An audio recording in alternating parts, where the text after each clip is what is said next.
पण मनसेची भूमिका काय? अगदी स्पष्ट आहे, लोकांना कळत नाही आणि ती पण एका वाक्यात आहे, मी महाराष्ट्राचा, महाराष्ट्र माझा. कधी असं वाटलंच नाही नाही सोबत जावं, भाजप सोबत जावं? नाही कधीच नाही वाटलं. कधीच नाही. म्हणजे तो विचारही मनाला शिवत नाही कधी. आणि सध्या परिस्थिती दिसते की भाजप सत्तेत बसेल, अशा वेळेस आम्ही भाजप सोबत जाणार आहोत. भाजप सत्तेत बसेल हो, अशी परिस्थिती दिसते ना. आपला अटल सेतू झाला, आमचा पलावा पूल होत नाही.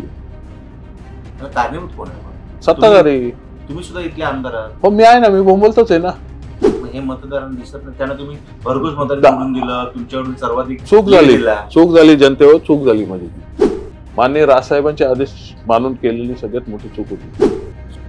कारण माझ्या माहितीनुसार तुमच्या मतदारसंघातून साधारण 1.5 लाखापेक्षा जास्त 86,000चं लीड दिलं तुम्ही. आणि आता त्यांनी तुमच्या इकडे उमेदवार दिला. हे सगळं कसं बघताय? नाही, हे मला काय झालं हे मला माहित होतं.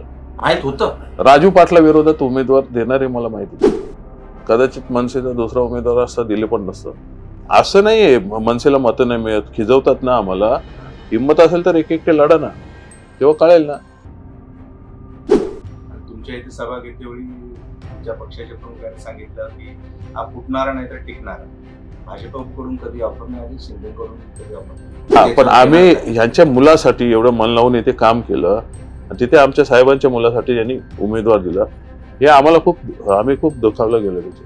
पण ते मी काल एका ठिकाणी बोललो की बाळ कडू देतात ना, यांना फक्त कडूच दिलं.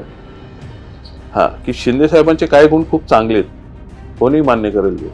त्यातले 5% जरी गुण यांच्यामध्ये उतरले असते ना, किंवा उतरले भविष्यात, तर ते इथे लोकनेता होती. मनसे साधारण 135हून अधिक जागांवरती निवडणूक करत आहे. मनसेचं किती आमदार विधानसभेत?